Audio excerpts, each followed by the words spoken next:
Good day, good people. Relevant Thoughts blog is back for week 2 of the month of June. And as you know, this month we're talking about the topic of pride. Last month I talked about having pride in oneself, taking pride in one's appearance and how we present ourselves to the world. And this week I want to talk about, yep, you guessed it, the shirt always gives a little bit of hint. I want to talk about pride in your family, pride in your legacy, and in the history of who you are as a being. So for me, I refer to this as my legacy t-shirt, and we're going to jump right into that in a minute. Today is Monday, June 14th, and I'm just glad you guys are back, and I'm excited today to talk to you about pride. So today is about family pride, and what that really means to me, what that could possibly mean to you and other people. I know for myself, as I've gotten older, as I've met more people, I start understanding that family means different things to different people. There's not a lot of people who I've met that have confined family to just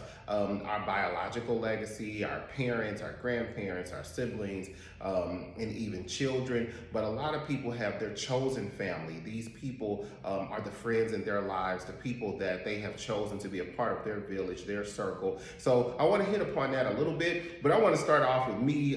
This is a subject that I know most about, myself and my family, and the legacy that I come from. Again, I refer to this as kind of my legacy t-shirt, and the interesting story behind it is when I had it made, I was only aware of my great-great-grandparents, right? That's as far back as I could go, but over time and through some research and really utilizing Ancestry.com, which has become just, my best friend in regards to research, all things family oriented, I can actually go back to my great-great-grandparents' parents. So this shirt has to be updated. We got to shrink the font, add the people, and make sure that the legacy continues.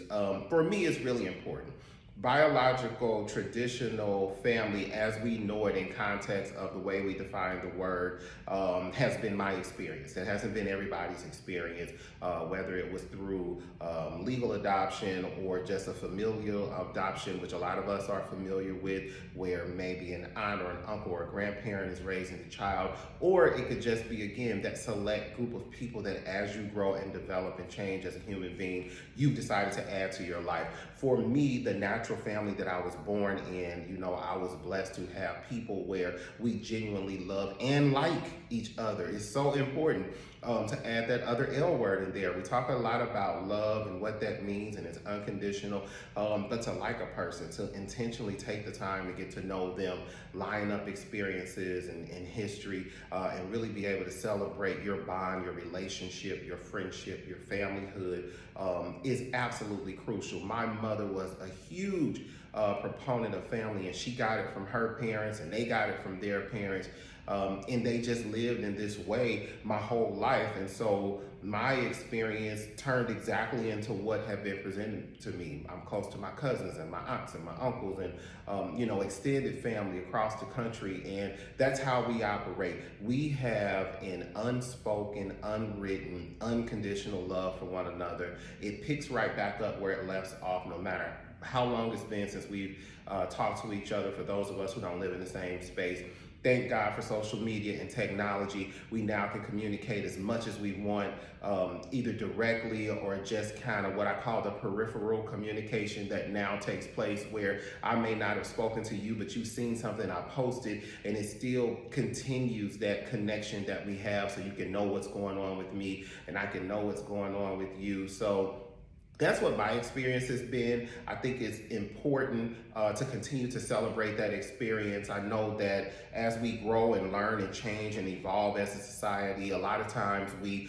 want to replace the old with the new. And in my opinion, a part of evolution is maintaining that which works, and adding to that thing that works, that foundational space, an expanded view or an expanded definition of what we call family. So I don't want to leave out people that were not necessarily fortunate enough to be born into that biological family that really holds them down and cheers for them and is there for them all the time through and through. I got that. I'm appreciative of that. But to those who had to create their families, to those who their families evolved through different relationships and people over time, those people celebrate the legacy of their families as well. Whether you put it on a t-shirt or not, or it's simply a conversation, or it's just that unspoken bond amongst people who have decided you are the person that I see in the father role or mother role or sibling, or simply just being another individual that I'm close to. So I do want to kick a shout out to those people as well, because we are all the same in regard to how we view family. The structure came about differently, and if you want to write out a family tree, it might look a little bit different, but how we feel, that heart space that we are now connected to, is absolutely the same. So I appreciate all the people who have enlightened me to what that looks like and what that means and why it's so important to acknowledge it. And then just shout out to my own personal family. These people love me in a way that I can't even express to you. And even having that biological family, I still have chosen family, you know, people who have just grown up with me and connected with me and love me in a way that I can't even describe, and I for them as well. So that has been today's Monday Moment. Don't forget that this month of June, the series is entitled Pride. This week is about family. Last week was about me as an individual. And I'll see you guys again on the other side next week. Have a great day, a great rest of the month, and I will talk to you soon. This is your guy, Lewis to the T. Look for Relevant Thoughts blog across all social media platforms. You'll see this video on YouTube, Facebook, and Instagram, and a small snippet on Twitter, because that's the rule.